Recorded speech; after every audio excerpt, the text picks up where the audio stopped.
Graça e paz, meus irmãos. Amém? Vamos abrir a palavra do Senhor na carta de Paulo, na carta aos Hebreus. Vou falar na carta de Paulo aos Hebreus, ó. Não sabemos quem foi o autor. Carta aos Hebreus, capítulo 2, versos 1 a 4.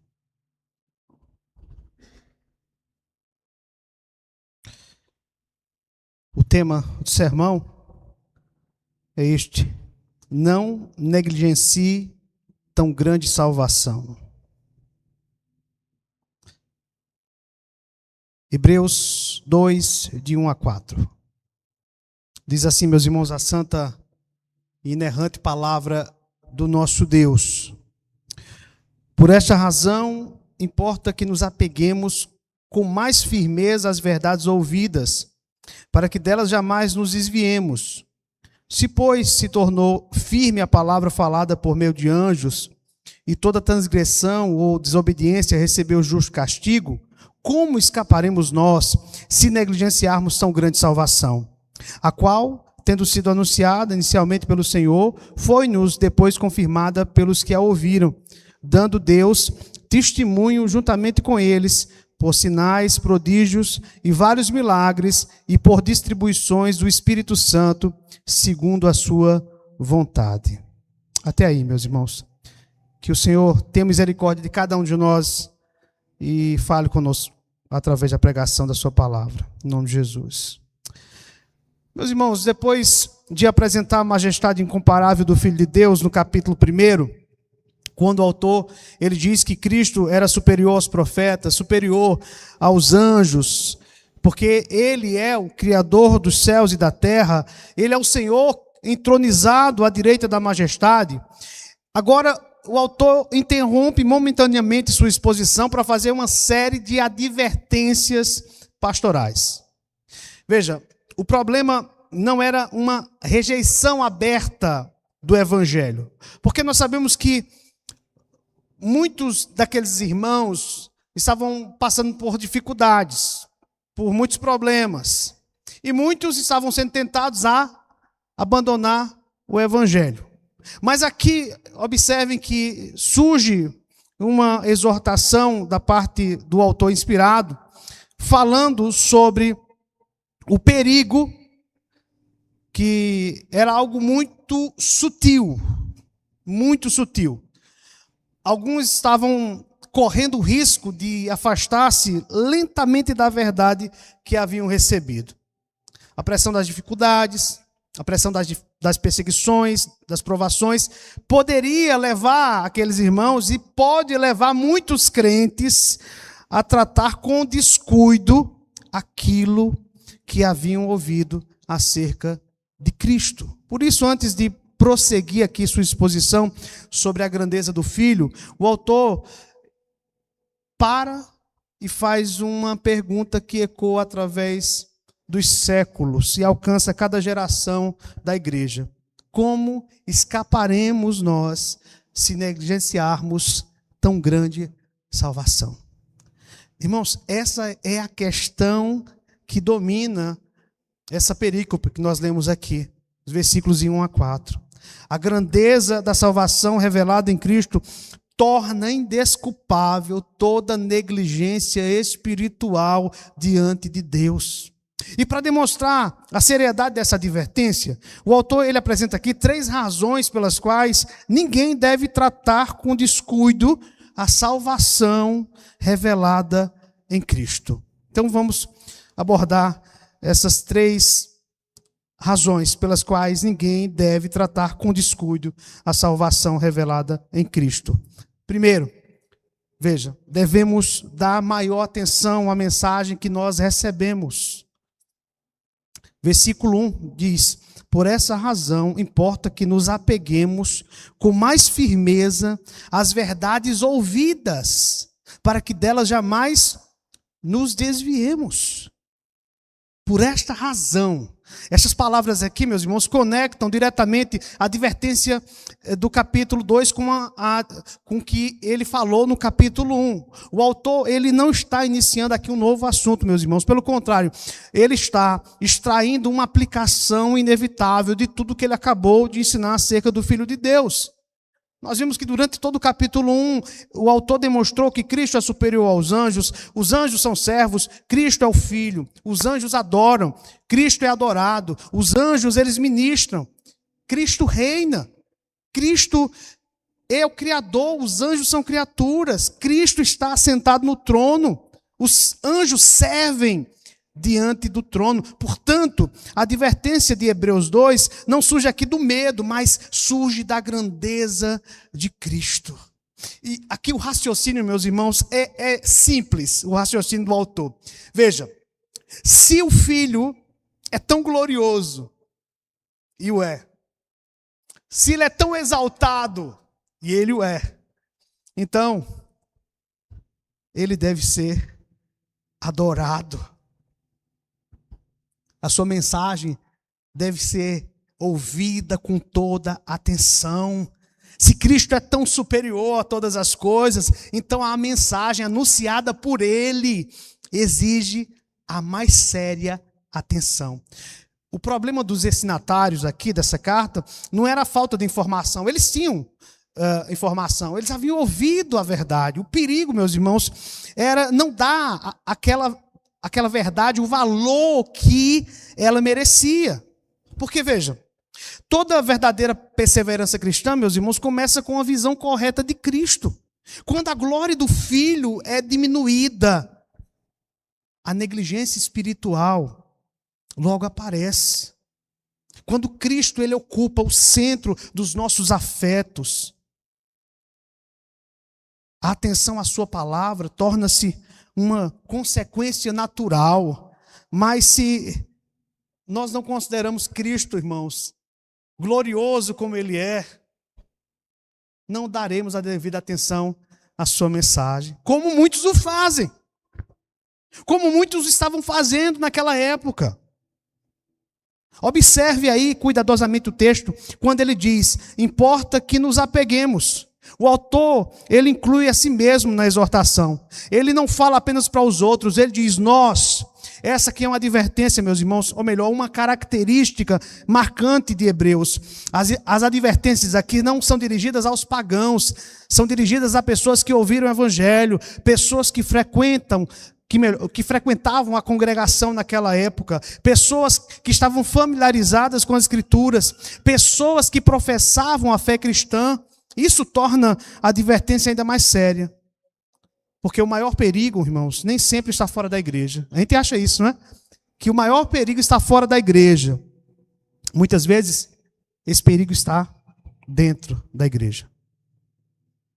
Vou explicar. É possível ouvir sermões durante anos. Muitos aqui já o fazem há muitos anos. É possível conhecer muito bem as doutrinas, como muitos aqui o conhecem. É possível participar da comunhão dos santos, como muitos aqui participam, e ainda assim permitir que o coração se afaste gradualmente da verdade. Por isso, a advertência é dirigida a todos nós. Nenhum cristão está, irmãos, acima da necessidade de vigilância espiritual. O problema, sabe qual é? É a familiaridade com as coisas sagradas, meus irmãos. E o que acontece é que nós temos que entender que, por mais familiar que sejam as doutrinas bíblicas, os ensinos sobre Cristo, isso não pode produzir acomodação no nosso coração. Quanto mais ouvimos a palavra de Deus, maior é a nossa responsabilidade diante dela. Eu sei que uma boa parte dos problemas dentro da igreja e o perigo é justamente isso. Estamos muito familiarizados com as doutrinas, sabemos de qual é salteado as doutrinas bíblicas, e aí nos acomodamos. O nosso coração não é mais aquecido por aquelas verdades que nós ouvimos, porque nós estamos nos distanciando lentamente. Nós não nos maravilhamos mais com Cristo. Nós cantamos aqui nessa noite que Ele é a estrela da manhã, Cordeiro, que deu sua vida pelos nossos pecados. O autor declara: importa que nos apeguemos com mais firmeza. Veja, importa que nos apeguemos com mais firmeza às verdades ouvidas. A ideia principal aqui do versículo está justamente aqui, meus irmãos, no apegar-se. Aqui a ideia é prender-se cuidadosamente a algo valioso. O autor, ele está descrevendo aqui uma atenção constante, uma atenção deliberada, perseverante. Não basta ouvir, é necessário conservar aquilo que você ouviu. Não basta receber, é necessário permanecer naquelas verdades. Não basta começar, é necessário perseverar, meus irmãos. Os leitores haviam recebido a verdade do Evangelho, agora eles precisavam manter-se firmemente ligados a ela. Porque, entenda, a vida cristã não é sustentada por experiências passadas. Ela é sustentada pela contínua apropriação da verdade de Cristo. A fé cresce quando permanece ligada ao Evangelho. A perseverança floresce quando a mente e o coração permanecem firmados na palavra, meus irmãos. O versículo termina dizendo: para que delas jamais nos desviemos. Aqui nós encontramos a razão da advertência. O verbo que o autor utiliza aqui descreve algo que escapa lentamente, algo que é levado pela correnteza. A imagem aqui, meus irmãos, é de um barco que se desprende do cais e começa a ser conduzido pelas águas. O autor, ele está falando aqui de um afastamento gradual. Esse é um dos aspectos mais perigosos, meus irmãos, da apostasia. Ela normalmente começa com a negligência. Deixe-me ser mais prático. Que negligência é essa? Primeiro, a palavra de Deus, ela recebe menos atenção por nossa parte. Já não a lemos com tanta constância, com tanta firmeza, com tanta alegria, como palavra inspirada. Muitas vezes estamos lendo só por obrigação. Sim, temos a obrigação de ler as Escrituras, mas deve ser algo prazeroso, algo deleitoso, é a palavra inspirada de Deus. Então, essa negligência começa quando nós não damos o devido atenção à palavra. E aí, deixamos de orar como orávamos no passado. Não oramos frequentemente. Um dia sim, um dia não. 2 não, um sim. E aí, talvez uma semana. Em seguida, sabe o que acontece? A comunhão dos santos perde a importância. Veja a sequência aqui. Eu deixo de lado a palavra, deixo de lado a oração e deixo de lado a comunhão dos santos. O estar com os irmãos. Pouco a pouco o coração vai sendo atraído por outras coisas, irmãos. Talvez o seu coração esteja assim. Por isso o autor, ele adverte antes que o desastre aconteça. E Deus está advertindo você antes que o desastre aconteça na sua vida. Irmãos, a correnteza espiritual é real. O mundo exerce pressão constante sobre as nossas vidas. Nós temos que viver dentro dessa contracultura diariamente, nadando contra a maré e não a favor da maré. É contra a maré que nós nadamos, meus irmãos. É difícil, não é fácil. O pecado continua presente, meus irmãos. As dificuldades, a vida, podem enfraquecer a fé. Se não estivermos firmemente presos ao Evangelho, nós seremos levados pela correnteza, meus irmãos. Grave bem isso. Se você não estiver firmemente preso ao Evangelho, você vai ser levado pela correnteza. Depois de mostrar o perigo do desvio espiritual e a necessidade de nos apegarmos firmemente à verdade, o autor passa agora a explicar por que essa advertência é tão séria. Se a mensagem anunciada no passado trouxe juízo aos que desprezaram ela, qual será a situação daqueles que negligenciam a salvação revelada pelo próprio Filho de Deus? Segundo lugar, segunda razão aqui, não existe escape para quem negligencia a salvação anunciada pelo Filho. Não existe escape para quem negligencia a salvação anunciada pelo Filho. Versículos 2 até a parte A do versículo 3. Se, pois, se tornou firme a palavra falada por meio de anjos, e toda transgressão ou desobediência recebeu o justo castigo, como escaparemos nós? Está falando para a igreja. Ele não está falando aqui para ímpio. É para a igreja. É para você, é para mim. Como escaparemos nós se negligenciarmos tão grande salvação? O autor agora, ele fundamenta sua advertência em um princípio que os seus leitores conheciam muito bem. Ele escreve, se pois se tornou firme a palavra falada por meio de anjos. Ou seja, o que ele está dizendo com isso? Ele está falando aqui, meus irmãos, sobre a lei, o Antigo Testamento. A referência é a lei no Antigo Testamento. Diversas passagens das Escrituras ensinam que os anjos eles participaram da mediação da lei no Sinai. Deus usou anjos, como nós já tratamos aqui no capítulo 1. Então, o argumento do autor é simples. A revelação dada na antiga aliança possuía autoridade divina. Não era uma questão de sugestão o que os anjos trouxeram para o povo de Deus. Não era uma opinião dos anjos. Era a palavra do Deus vivo. Por isso, se tornou firme. A ideia aqui é de algo estabelecido, de algo confirmado, de algo plenamente válido. Aquilo que Deus falou possuía autoridade obrigatória para o seu povo. O ponto do autor não é diminuir a antiga aliança. Pelo contrário, veja, ele reconhece a origem divina do Antigo Testamento, da lei. Mas justamente por reconhecer sua autoridade, ele prepara agora o terreno para um argumento ainda mais forte. E ele prossegue.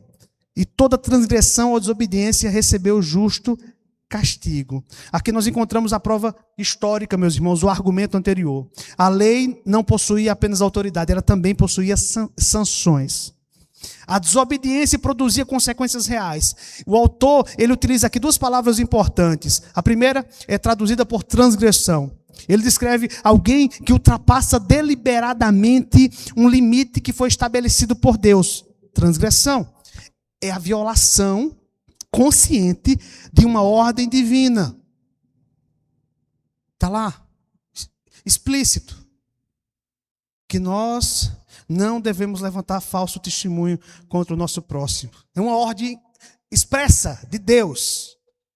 E a transgressão é quando eu ultrapasso essa ordem de maneira deliberada.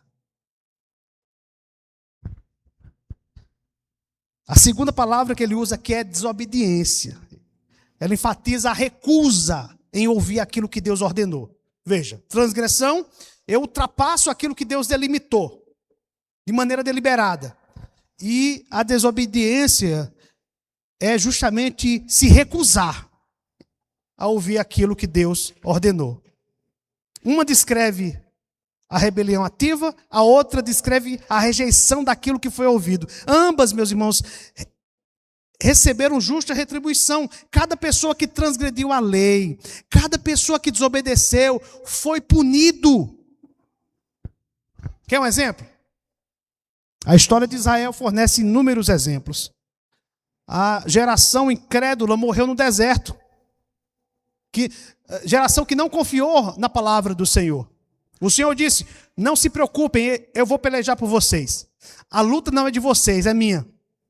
Mas aí os espias viram lá a estrutura de Canaã e voltaram assustados, medrosos. Somente Calebe e Josué, que confiaram no Senhor, e eles colocaram medo no povo, e o povo confiou na palavra de homens e não na palavra de Deus. E o que aconteceu? Toda aquela geração pereceu no deserto. Deus disse: eu não permitirei que vocês entrem em Canaã agora. Vocês vão peregrinar por 40 anos, até que essa geração de desobedientes, de transgressores da lei, morra. Foi isso que aconteceu. Meus irmãos, Corá e seus seguidores transgrediram a lei de Deus, desobedeceram, eles foram julgados. Nadab e Abiú, no dia que foram ordenados sacerdotes, no dia que entraram para trabalharem dentro do tabernáculo, ofereceram fogo estranho, foram fulminados, porque desobedeceram a uma ordem expressa do Senhor, ultrapassaram os limites, eles cometeram transgressão, foram desobedientes. O povo de Israel experimentou repetidamente as consequências da desobediência. O autor, ele não está descrevendo aqui um Deus injusto. Pelo contrário, irmãos, ele enfatiza que a retribuição foi justa. Cada punição confirmou a seriedade da palavra divina. E eu quero dizer uma coisa para você, meu irmão, minha irmã. A santidade de Deus não mudou. O mesmo Deus que julgou a incredulidade no passado, Ele continua sendo o Deus santo diante do qual todos prestarão contas. Chegamos agora ao coração da advertência. Ele diz: como escaparemos nós? Essa pergunta aqui, meus irmãos, é construída segundo um método muito comum nas Escrituras. O argumento vai do menor para o maior. Se algo era verdadeiro em uma situação inferior no passado, será ainda mais verdadeiro em uma situação superior. Veja, o raciocínio é este aqui. Se a palavra mediada por anjos possuía autoridade, se a violação daquela palavra recebeu justa punição, quanto mais séria será a responsabilidade daqueles que receberam a revelação final trazida pelo Filho de Deus. Veja a sua responsabilidade aqui. Você está ouvindo a revelação final trazida pelo Filho. Aqui o contraste é enorme. A revelação trazida pelo Filho é superior àquela que foi mediada pelos anjos. A nova aliança não possui menor autoridade, possui autoridade maior. O Evangelho, meus irmãos, não é uma revelação inferior, é a revelação culminante de Deus. Por isso a responsabilidade também é maior. Quanto maior o privilégio, maior a responsabilidade. Quanto maior a luz recebida, maior a prestação de contas. Muitos imaginam que ouvir o Evangelho repetidamente reduz sua responsabilidade diante de Deus. E muitas pessoas assim. Muitas pessoas assim. Vou domingo para a igreja ouvir o sermão. Você acha que isso vai diminuir sua responsabilidade? Não, querido, não vai. Hebreus ensina o contrário. Exatamente o contrário. Quanto mais luz nós recebemos, mais responsáveis nos tornamos diante daquele que a concedeu, diante de Deus. Então o autor, veja, ele não pergunta. Não, a pergunta dele não é como escaparemos se rejeitarmos. A pergunta não é essa. Ele faz a seguinte pergunta: como escaparemos nós se negligenciarmos tão grande salvação? Essa escolha de palavras aqui, meus irmãos, é extremamente importante, porque negligenciar não significa necessariamente rejeitar abertamente. Negligenciar é tratar algo valioso como se não fosse importante. É descuidar-se. É ignorar. é deixar de dar devida atenção, é você trocar a leitura da palavra e os momentos de oração por aquela navegação no Instagram, no Facebook, enfim, qualquer rede social que você tenha, que você passa 2, 3 horas. E aqui eu queria trazer uma palavra importante, direcionada para você, jovem, que está aqui. Os jovens, os adolescentes. Eu sei que os adultos, eu sei que aqueles que são casados, gastam um certo tempo nas redes sociais. Mas eu quero dizer para você, que é adolescente, pré-adolescente, tenha cuidado. Não viva escravizado pelas redes sociais. Não dê mais atenção às redes sociais do que à palavra de Deus. Não dê mais atenção às conversas com seus colegas nas redes sociais do que à palavra de Deus, do que à oração. Você precisa reservar tempo. Tempo com Deus é importante, meus irmãos. Tempo de oração, tempo de leitura da palavra.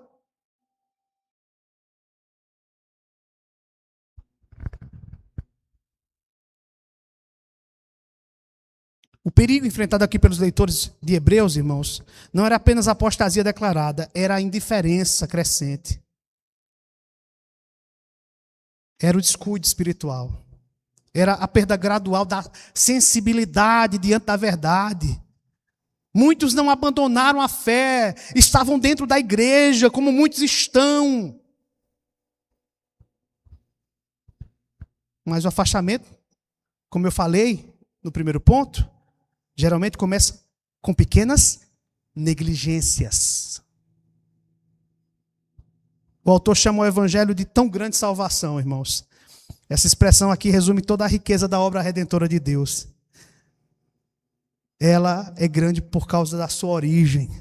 Nasce do amor eterno do Pai. É grande por causa do seu custo. Foi comprada pelo sangue do Filho. Ela é grande por causa dos seus benefícios, perdoa pecados, reconcilia pecadores com Deus, concede adoção, produz santificação, garante a vida eterna. Meus irmãos, ela é grande por causa do seu alcance, ela resolve o maior problema da humanidade, nossa separação de Deus por causa do pecado. Ela é grande porque oferece aquilo que nenhuma religião, nenhuma filosofia, nenhum esforço humano pode produzir. Por isso, o autor, ele não consegue falar simplesmente de salvação. Ele diz, tão grande salvação. Então, negligenciar tão grande salvação torna-se a situação muito grave, muito grave. Quanto mais contemplamos, meus irmãos, a grandeza da obra de Cristo, quanto mais você contempla a grandeza da obra de Cristo, quanto mais você medita na grandeza do que Cristo realizou, quanto mais você medita na humilhação do Senhor, na encarnação, na cruz, na ira que Cristo enfrentou, na ressurreição de Cristo, na ascensão de Cristo, na vinda gloriosa de Cristo, mas perceberemos a loucura de tratar o evangelho com indiferença. Meus irmãos, a salvação oferecida em Cristo, ela é preciosa demais para ser negligenciada e gloriosa demais para ser trocada por qualquer coisa deste mundo. O que tem mais valor do que essa tão grande salvação? Depois então de mostrar a seriedade da negligência espiritual e a grandeza da salvação revelada em Cristo, o autor apresenta agora a sua prova final. Essa salvação não foi apenas anunciada, ela foi autenticada pelo próprio Deus. É exatamente isso que nós veremos aqui nos versículos 3 a 4, meus irmãos. Nosso terceiro e último ponto. Deus confirmou plenamente a veracidade dessa salvação, a qual, tendo sido anunciada inicialmente pelo Senhor, foi-nos depois confirmada pelos que a ouviram, dando Deus testemunho juntamente com eles por sinais, prodígios e vários milagres e por distribuições do Espírito Santo segundo a sua vontade. Então, depois de destacar aqui a gravidade de negligenciar o evangelho, o autor agora explica por que essa salvação é tão grande. A primeira razão é que ela foi anunciada pelo próprio Senhor. Jesus anunciou essa salvação, meus irmãos. A salvação foi proclamada pelos lábios do Senhor Jesus Cristo. Durante o seu ministério terreno, Jesus anunciou as boas novas do reino. Durante o seu ministério terreno, Jesus chamou pecadores ao arrependimento, convidou os cansados e sobrecarregados a encontrarem descanso nele. Ele declarou seu único caminho para o Pai. Ele prometeu vida eterna aos que crescem. Tudo aquilo que os profetas haviam anunciado encontrou em Jesus o seu cumprimento. Por isso o autor utiliza a expressão anunciada inicialmente pelo Senhor. Então ele prossegue. Foi-nos depois confirmada pelos que a ouviram. Aqui então o autor dirige a nossa atenção para os apóstolos. Eles ouviram de Cristo. Eles foram testemunhas oculares do ministério de Cristo. Esses homens ouviram diretamente do Senhor. Andaram com Jesus. Escutaram seus ensinamentos. Presenciaram seus milagres. Quão estupendo, meus irmãos, deve ter sido a visão daqueles milagres. Imagine os discípulos à deriva no mar da Galileia, e de repente, Jesus, ele vem andando por sobre o mar. E ele diz mais ainda para Pedro, vem Pedro. Pedro disse, Senhor, posso ir? Ele disse, vem Pedro. E Pedro andou por sobre o mar, sobre as águas. Irmãos, eu fico imaginando aquele homem da mão ressequida, daquele paralítico que estava há tantos anos vivendo naquela situação, daquela mulher do fluxo de sangue, 12 anos. Da viúva de Naim. O filho havia morrido.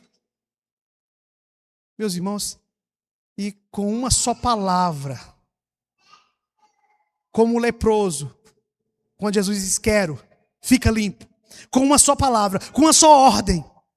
Instantaneamente, meus irmãos, o milagre aconteceu diante dos olhos dos apóstolos. Instantaneamente. Não é como esses milagres, entre aspas, que nós vemos hoje. Não é? Um dia desse eu estava vendo um vídeo aí desse missionário, o R.R. Soares, e ele falando da caravana de milagres. E aí ele convidou uma senhora para dar o testemunho. Porque, segundo ele, ela recebeu o milagre. E a coitada, ela vinha se arrastando, em pé e se arrastando. E ele disse que ela foi curada, era paralítica. Irmãos, a cura bíblica não era assim que acontecia. O cego automaticamente enxergava. O paralítico levantava de um pé só. E saía levando a sua cama. Diante dos olhos daqueles que certamente ficaram assustados quando viram os milagres. Então, irmãos, os discípulos, eles viram os milagres que o Senhor Jesus o fez. Pedro declarou, não vos demos a conhecer segundo fábulas engenhosamente inventadas. João diz o que temos ouvido, o que temos visto com os próprios olhos. Isso vos anunciamos. O autor de Hebreus, irmãos, demonstra que a mensagem cristã possui um fundamento histórico sólido. Essa mensagem, ela foi anunciada pelo Senhor e confirmada por testemunhas autorizadas. Nossa fé não está edificada sobre mitos religiosos. Ela está fundamentada nos atos históricos de Deus em Cristo, preservados pelo testemunho apostólico registrado nas Escrituras, meus irmãos. O argumento agora alcança o seu ponto mais elevado, dando Deus testemunho juntamente com eles.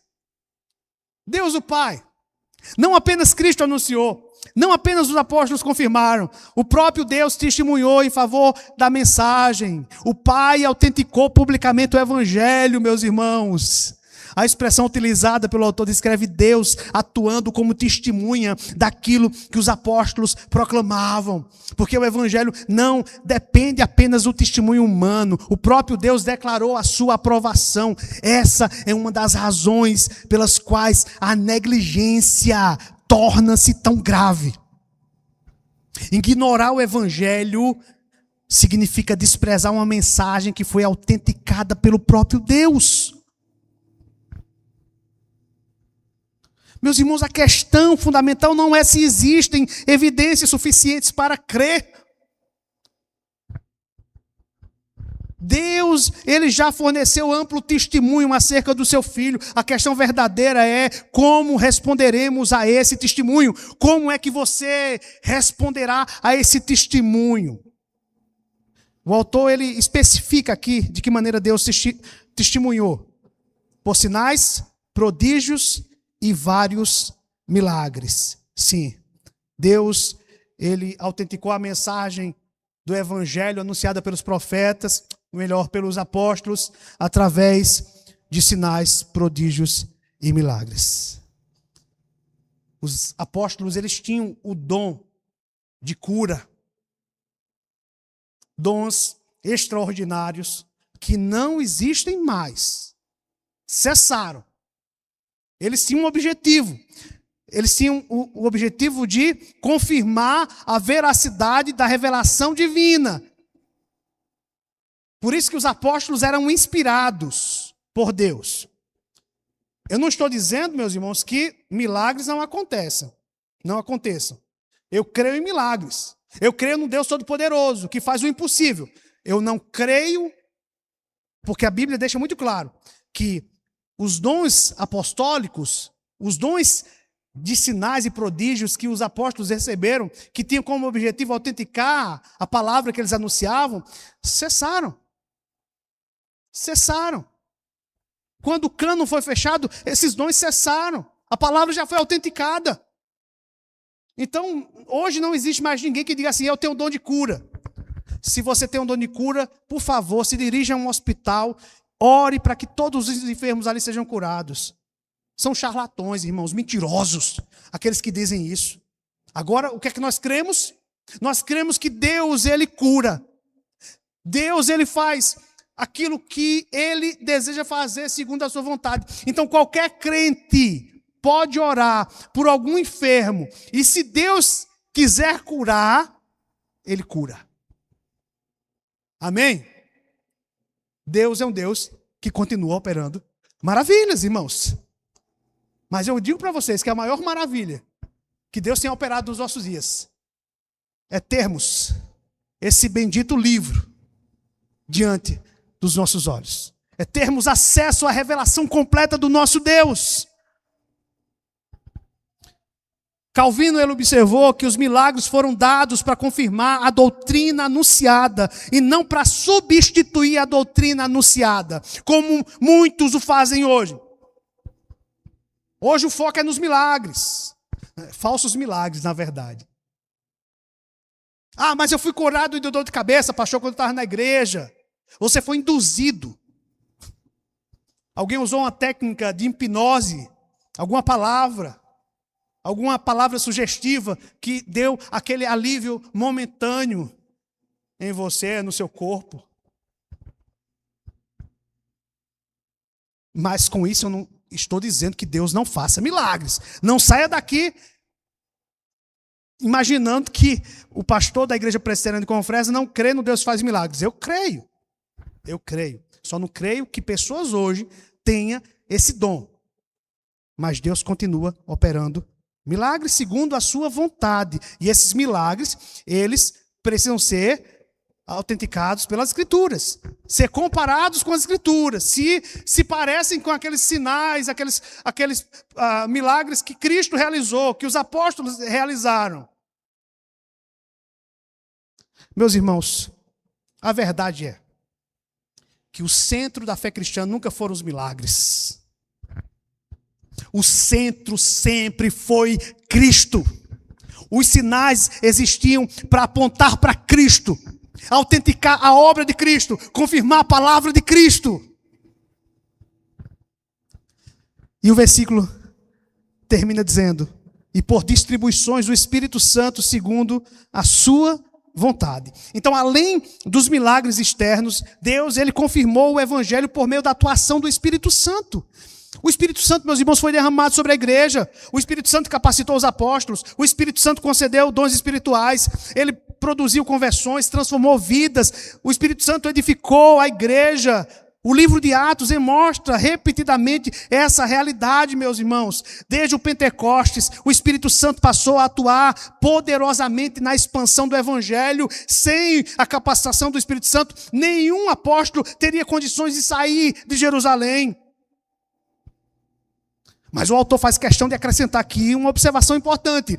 Segundo a sua vontade. Os dons e operações do Espírito não são produzidos pela vontade humana. Não são controlados pelos homens. Não são distribuídos de maneira arbitrária. São concedidos soberanamente por Deus. O Espírito Santo, a terceira pessoa da Trindade, age conforme o propósito divino para confirmar a obra de Cristo. O Espírito Santo age para promover a edificação do povo de Deus, fazendo com que o povo de Deus olhe para Cristo. Meus irmãos, essa passagem nos confronta com pelo menos 4 perguntas. E aqui eu vou concluir com essa aplicação. 4 perguntas. Primeiro, como é que você, meu irmão, minha irmã, tem tratado a palavra de Cristo? Lembre-se, não basta ouvi-la, não basta conhecê-la, não basta concordar intelectualmente com ela. O chamado de Hebreus aqui é para nos apegarmos com mais firmeza às verdades que ouvimos. Se apegue com mais firmeza a essas verdades que você tem ouvido sobre Cristo. Medite sobre elas. Internalize essas verdades, para que ela governe toda a sua vida, governe as suas emoções, as suas vontades, as suas decisões, os seus pensamentos. Segunda pergunta: há sinais de negligência espiritual em sua vida? Faça essa pergunta para você. Há sinais de negligência espiritual em sua vida? O desvio raramente começa com uma rebelião aberta. Não vou mais para a igreja. Não é assim que começa, não. Como eu falei, começa normalmente com pequenas negligências.